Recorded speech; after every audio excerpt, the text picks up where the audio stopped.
Nah, kalau panjenengan gagal di sini, panjenengan juga akan mengalami plus menyaksikan apa yang dialami oleh keluarga besar panjenengan. Apa nggak menyedihkan tuh? Dan itu dialami secara sadar loh, nggak pingsan. Ketika digulung tsunami ya dalam keadaan sadar, artinya kan merasakan sakit, yuk gelagapan, gitu. Nah, kalau pingsan sih enak, nggak tahu apa-apa. Ini loh yang perlu kita renungkan.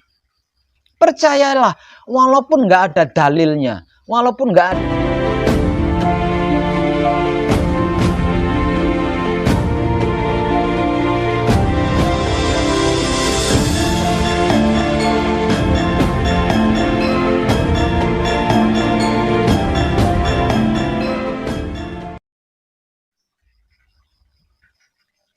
Panjenengan akan lebih suka menyia-nyiakan waktu panjenengan, membuang-buang waktu panjenengan daripada istiqomah mempertahankan manunggal jati panjenengan.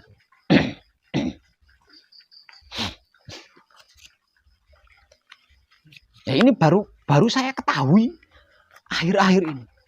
Ternyata kejadiannya seperti itu.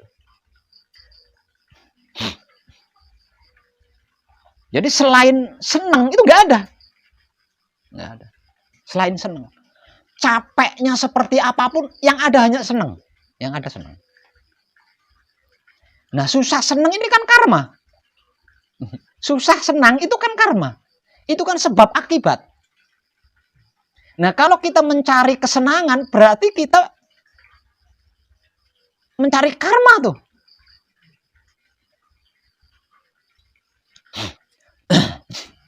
Yang saya kurang paham, kepada mereka-mereka yang melakukannya. Semisal contoh, makamnya Syekh Jambu Karang. Syekh Jambu Karang, kuburannya itu di atas puncak Gunung Ardilawet, Kabupaten Purbalingga. Di situ hanya ada satu-satunya makam. Di puncak Gunung Ardilawet, Kabupaten Purbalingga itu hanya ada satu-satunya makam, satu-satunya kuburan, yaitu Syekh Jambu Karang. Dari bawah, untuk bisa mencapai puncaknya Gunung Ardilawet, di mana Syekh Jambu Karang dikubur, itu membutuhkan sekitar 7 jam, kurang lebih 7 jam. Jadi kalau start pagi itu sudah hampir sore, nyampe di puncak itu sudah hampir sore. Sekitar 7 jaman. Dengan jalan setapak yang terjal, penuh bebatuan. Kalau hujan licinnya pol karena tanahnya itu tanah lempung. Jatuh pasti sering. Itu untuk bisa mencapai makamnya Syekh Jambu Karang di puncak Gunung Ardilawet, Kabupaten Purbalingga. 7 jam lebih. 7 jam ini kalau digunakan untuk melakukan patrap samadhi manunggal jati, dimensi mana yang tidak panjenengan tembus? Tidakkah panjenengan terpikirkan ke situ?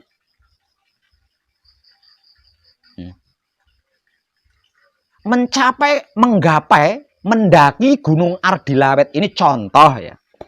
Mendaki Gunung Ardilawet untuk minjem, katakanlah untuk orang-orang yang sudah mengerti kan, bukan ziarah lagi kan. Untuk orang-orang yang sudah mengerti, ingin meminjam tempatnya Syekh Jambu Karang melakukan patrap samadhi. Ya.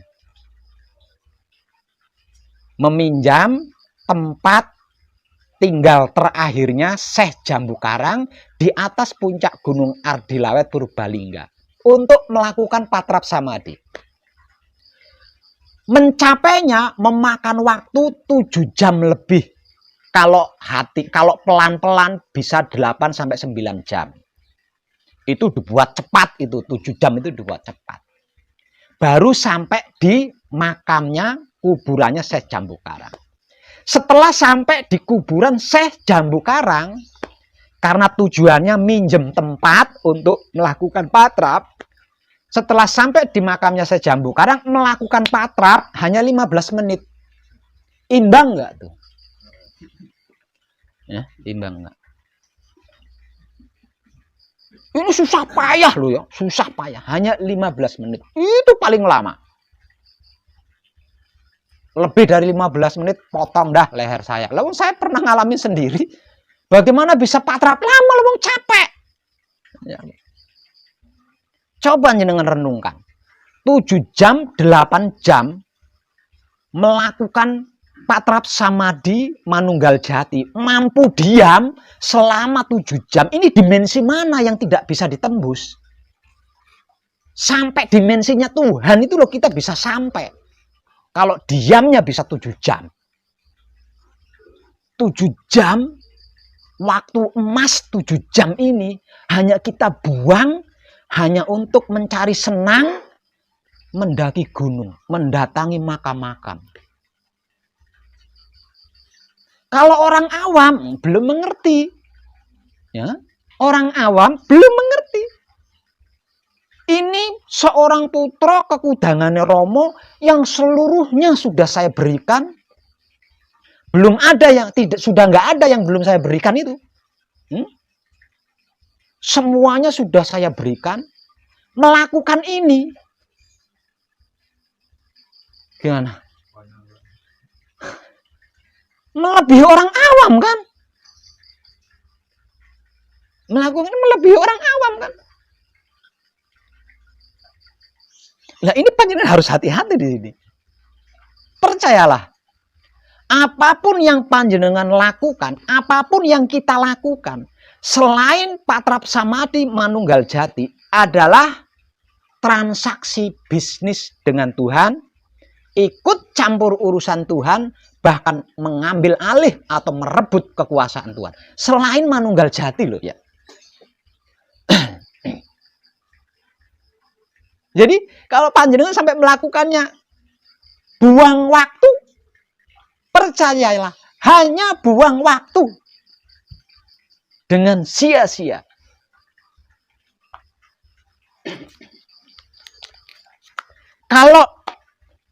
Kalau merasa senang dengan menceritakan pengalaman spiritual pribadi kepada orang lain, kenapa harus masuk hutan? Tinggal main aja ke tetangga, dengerin spiritual gue.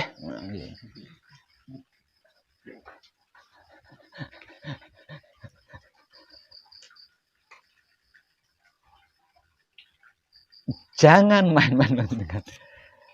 Percayalah, kalau panjenengan hanya pura-pura lelah di depan saya, pura-pura capek di depan saya, pura-pura tobat di depan saya, panjenengan akan mengalami seperti apa yang saya sampaikan tadi setelah meninggalkan pesanggrahan ini.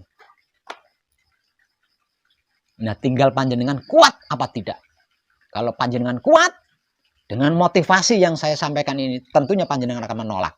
Karena apa? Karena hanya buang waktu. Mending panjenengan jadi buruh, jadi kuli, bisa beli rokok, dapat duit, bisa beli apa saja yang panjenengan, bisa beli jualan yang dijual online di internet itu. Nah, punya duit, kerja. Nah, kalau seperti itu udah buang waktu, buang duit, buang tenaga, nggak dapat apa-apa. Ya kalau sampai di sana ketemu orang, bisa ceritakan tadi saya naik gunung, wow keren. Kalau ketemu orang lah, kalau nggak ketemu orang, toleh, ngedengkel tuh di sini. Karena apa yang dialami itu nggak ada yang tahu kan. Jadi nggak bisa pamer kan, nggak bisa pamer apa yang dialami selama mendaki itu tadi. Lalu nggak ada orang di sana. Kalau ada orang langsung bisa menceritakan, itu puas, rasanya puas, seneng banget dengan menceritakan jatuh bangun ketika mendaki gunung itu pada sesuatu. Wah, seneng banget. Itu saya dulu seperti itu. Saya yakin semua sama. Apalagi sekarang musafir bisa viral loh. Kalau panjenengan mau direkam, dimasukkan ke TikTok, panjenengan bisa viral. Jadi bintang TikTok.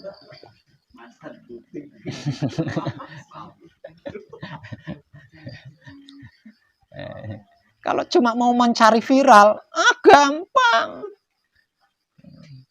Gampang mencari viral, gampang. Masuk ke tengah pasar. Semuanya sesat. Yang benar cuma Wahyu Pancagaib. Pasti ditangkap jadi viral kan. Oh, direkam rono, direkam rene. Iya. Tapi kan viral. Yang penting kan judulnya viral.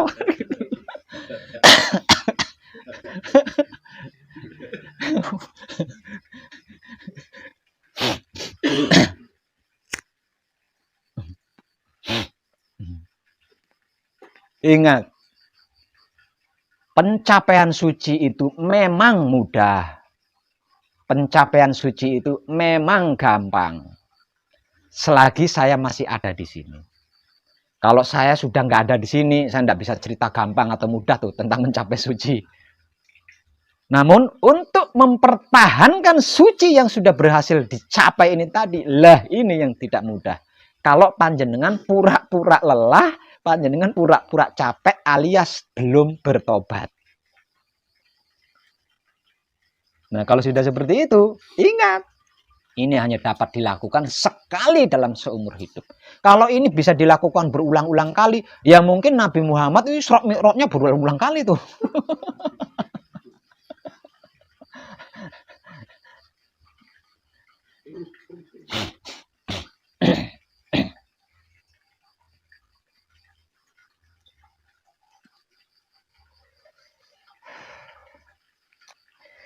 Untuk yang manunggal jati, kalau panjenengan siap saya temani mencapai fitrah atau suci dan manunggal dengan suci atau fitrah, saya temani malam ini.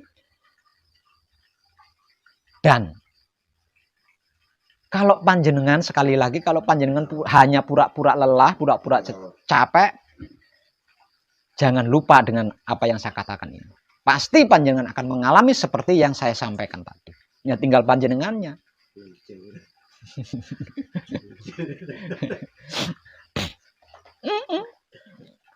Pokoknya kalau saya saksikan, saya ketahui kok jumlahnya semakin bertambah gitu ya. Yang munafik gitu. Nah, belum capek ngaku capek, belum lelah ngaku lelah, hanya ingin spiritualnya ditemani oleh saya. Itu kan orang munafik tuh. Pecundang kan?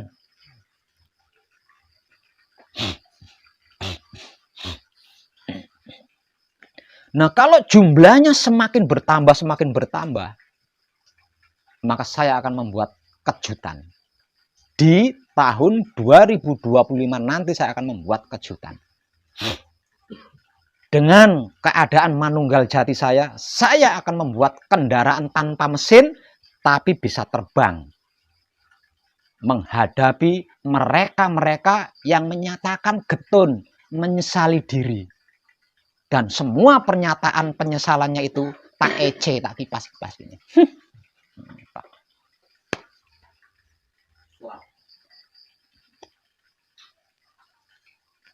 Nah, waktunya tinggal beberapa bulan lagi kan. Sampai ya kita tunggu aja tanggal mainnya gitu aja.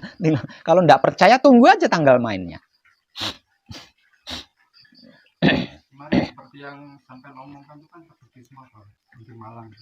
Itu apapun yang terbukti itu bukan inti. Yang sedang saya usahakan ini adalah kejadian di tahun itu gitu loh. Saya sudah terlanjur banyak mengenal manusia dan seluruh makhluk sudah terlanjur saya cintai, sudah terlanjur saya kasihi, sudah terlanjur saya sayangi. Kalau terjadi kiamat, betapa hancurnya hati saya menyaksikan semua itu. Walaupun tidak ada hadisnya, walaupun tidak ada dalilnya, walaupun tidak ada firmannya, percayalah, kiamat itu bisa kita hentikan dengan kebajikan. Kiamat ini terjadi karena banyaknya sampah kan? Logikanya kan gitu. Kiamat ini kan pembersihan, peniadaan, penghancuran dari apa yang sudah ada tapi tidak sesuai dengan maksudnya Tuhan. Kemudian dikiamatkan, diperbarui lagi. Lah kalau sampah ini nggak ada, alasan apa untuk kiamat? Apa yang mau dibersihkan? Lah wong sampahnya nggak ada. Ini loh yang saya maksud. Kalau tentang apa yang saya omongkan terjadi di sana, itu kecil, sepele. Yang skala besar ini loh yang perlu kita renungkan. Nah, kalau panjenengan gagal di sini, panjenengan juga akan mengalami plus menyaksikan apa yang dialami oleh keluarga besar panjenengan. Apa nggak menyedihkan tuh? Dan itu dialami secara sadar loh, nggak pingsan. Ketika digulung tsunami ya dalam keadaan sadar, artinya kan merasakan sakit, yo gelagapan, wop gitu. Nah, kalau pingsan sih enak, nggak tahu apa-apa. Ini loh yang perlu kita renungkan. Percayalah, walaupun nggak ada dalilnya, walaupun nggak ada hadisnya, walaupun nggak ada ayatnya, kiamat bisa kita hentikan dengan kebajikan. Karena apa? Karena kiamat itu diadakan sebab banyaknya sampah. Nah, kalau sampah ini nggak ada, alasan apa untuk kiamat? Nggak ada alasan untuk kiamat kalau nggak ada sampah di dunia ini.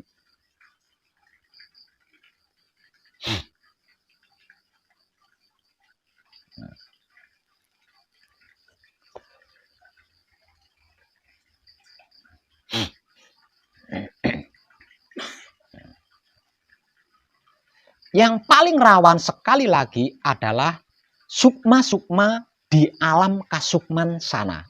Ini rawan banget, bahkan bahaya. Kalau kita belum lelah, kalau kita belum benar-benar lelah, belum benar-benar capek, bahkan bahaya. Yang paling rawan sekali lagi, yang paling bahaya adalah para sukma yang tinggal di alam kasukman sana. Tadi saya katakan, semakin cakra otak, Baitul Makmur, Kundalini, Nang, cakra jantung, Baitul Muharram, Kundalini, Ning, Nung, cakra kelamin, Baitul Muqaddas. Semakin berkoneksi, semakin berkomunikasi tanpa hambatan, semakin kita manunggal jati dengan alam semesta seisinya plus Tuhan di dalamnya. Artinya tidak ada sesuatu apapun yang tidak berkomunikasi dengan kita. Tidak ada sesuatu apapun yang tidak terkoneksi dengan kita.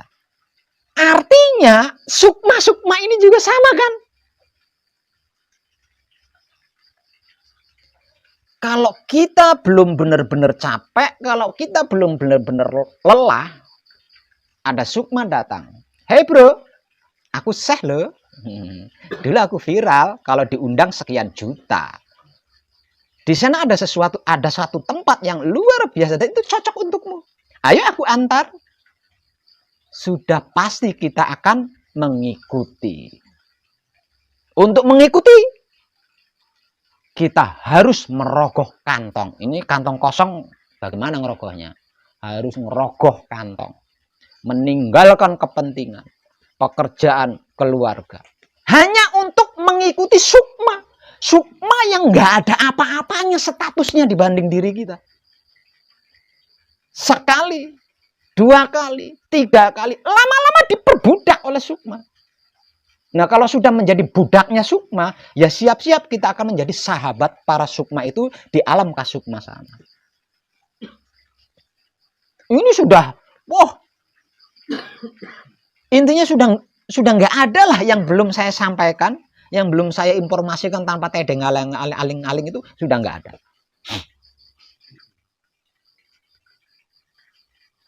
Termasuk penggambaran bahwa manunggal jati untuk pertama kali itu sama halnya sebutir telur di ujung tanduk. Ini banyak ini videonya tentang ini. Artinya rawannya rawan.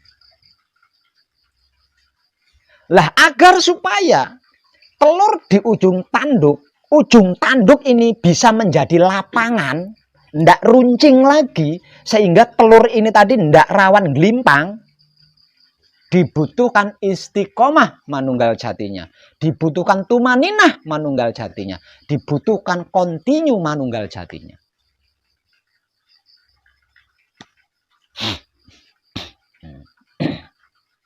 Sehari semalam,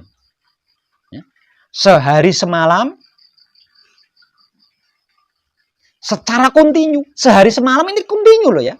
Sehari semalam secara kontinu saya mendatangi gunung atas petunjuk sukma. Setelah sampai di sana melakukan patrap samadhi, apapun itu, entah manunggal jati, sowan dan lain sebagainya, hanya 10 menit.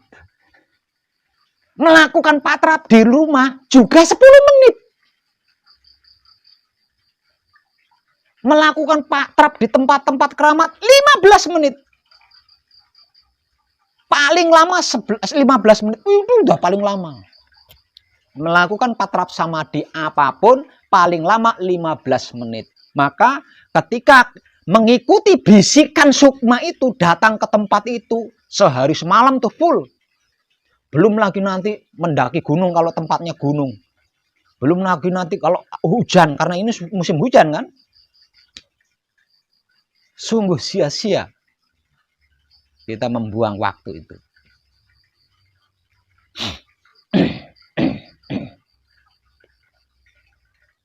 Kebajikan terbaik adalah menjadi kitab suci sejati, ada makna bagi sesama makhluk hidup. Menjadi wulangre sejati bagi sesama makhluk hidup, berbudi bawa laksono bagi sesama makhluk hidup, alias mempraktekkan atau melakukan apa yang menjadi harapan Romo, kekudangannya Romo. Ini adalah kebajikan terbaik.